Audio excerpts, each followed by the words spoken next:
내 몸을 천하처럼 소중하게 여겨라. 나는 많은 사람 가운데 한 사람이 아니라 유일한 단 한 사람이 되고 싶었다. 랄프 로렌. 한동안 대학에서 인문학 강의를 했다. 교양 과정에 마련된 그 강의가 내게는 소중한 경험이었다. 무엇보다 젊은 세대와 소통할 수 있어서 좋았고, 교양 과정이라 다양한 전공의 학생들을 한자리에서 만날 수 있었던 것도 좋았다. 나는 과제로 내게 인문학이란 나의 첫사랑, 20년 후 나는 어떤 모습일까? 와 같은 제목의 에세이를 제출하게 했다. 요즘 젊은 사람들이 글쓰기에 능하지 못하다는 뉴스를 본 적이 있었기 때문에 그런 기회를 통해서라도 학생들이 생각을 글로 표현하는 연습을 하면 좋을 것 같았다. 그런데 학생들이 제출한 에세이를 읽으면서 그동안 내 생각이 얼마나 편협했는지 절실하게 깨달았다. 학생들의 에세이를 읽고 부끄러워질 정도였다. 맑고 깊은 그들의 생각과 영혼에 정말 깜짝 놀랐다.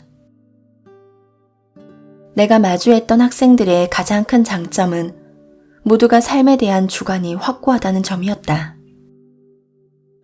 그들은 모두 자기 삶의 주인공들이었다.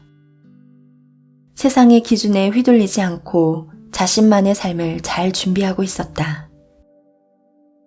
사랑도, 연애도, 일도, 꿈도 그들은 모두 나를 중심으로 설계했다. 남의 눈치를 보느라 자신의 삶을 옆으로 밀어두는 학생은 단 한 명도 없었다.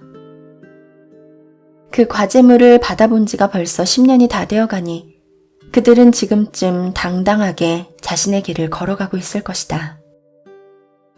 누군가는 정보 전문가가 되어 세상을 이롭게 하는 일을 하고 있을 것이고, 누군가는 브로드웨이의 오페라 무대 뒤에서 묵묵히 자신의 꿈을 키우고 있을 것이다. 대학의 총장을 하면서도 MZ세대 젊은이들의 생각을 읽을 기회가 있었다.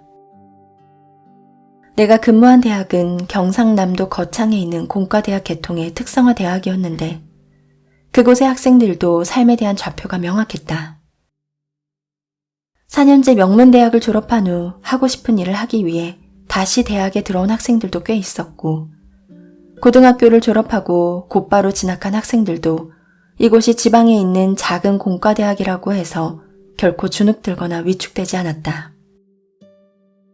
나는 총장으로 취임하던 해의 입학식에서 꿈의 크기는 캠퍼스의 크기와 비례하지 않는다라는 취지의 연설을 했는데 굳이 그런 말을 할 필요도 없었다. 그들은 이미 그걸 잘 알고 있었고 각자 삶의 중심을 잘 잡아나가고 있었다. 그 가운데 지금도 소식을 주고받는 한 학생은 굴지의 외국계 기업에서 글로벌 인재로 활약하고 있다. 노자는 이렇게 말한다. 내 몸을 천하처럼 귀하게 여기면 가히 천하를 부탁할 수 있고, 내 몸을 천하처럼 사랑하면 가히 천하를 맡길 수 있다. 도덕경 13장. 내가 경험한 MZ세대들은 남의 시선을 크게 의식하지 않았다. 그것이 우리 세대, 특히 나와 크게 다른 점이었다. 나는 나라는 상품을 타인의 구미에 맞게 잘 포장하려고 했었다. 그래서 나를 비난하는 말이라면 아무리 사소해도 상처를 크게 입었다. 그런데 노자의 말처럼 나의 몸, 내 존재를 천하처럼 귀하게 여기면 굳이 눈치를 볼 필요가 없어진다. 단순한 이 원칙이 삶을 자유롭게 하는데 큰 힘이 된다는 사실을 뒤늦게 깨달았다. 몸이 없어지면 만사가 끝이다. 그걸 깨닫고 나니 삶이 한결 가벼워지는 느낌이다. 누가 나를 비난해도 반사하면서 가볍게 넘길 수 있는 여유를 가지니 마음도 많이 편해진다.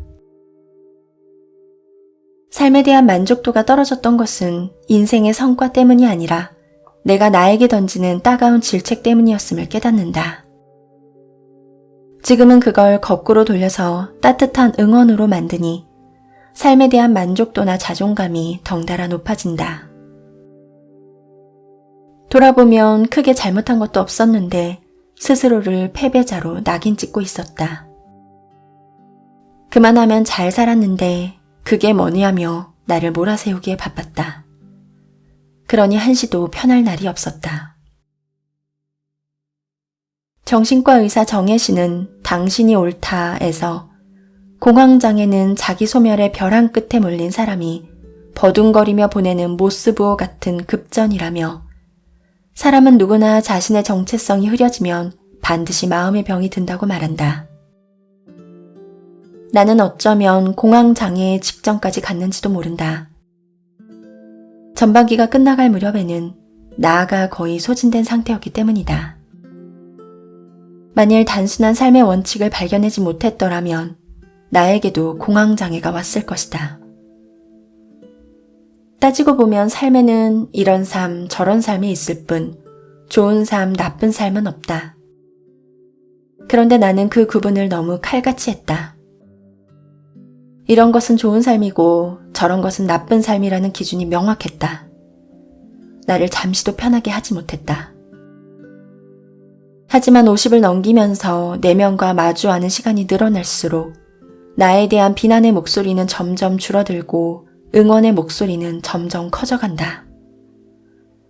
혹시라도 불안이라는 감정이 틈새를 파고들 기미가 보이면 아니야, 인생이 뭐 그럴 수도 있지 라며 곧바로 그 틈새를 막아버린다. 모르는 사이에 마음속으로 침투한 불안이 있으면 얼른 쫓아내고 긍정 비타민 하나를 마음속에 털어넣는다.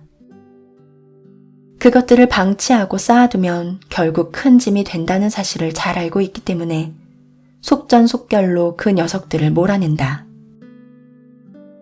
관계를 간소하게 정리하면서 과거의 부산스럽던 삶이 가끔 생각나기도 한다. 덜어는 외로움을 느끼기도 한다. 하지만 이내 다시 마음을 다잡는다. 부산하게 살 때는 외롭지 않았나 하면서 반문해보면 금세 답이 나온다. 외로움이란 혼자 있을 때보다 군중 속에 끼어 있을 때 더 자주 온다는 것을 경험으로 체득했다.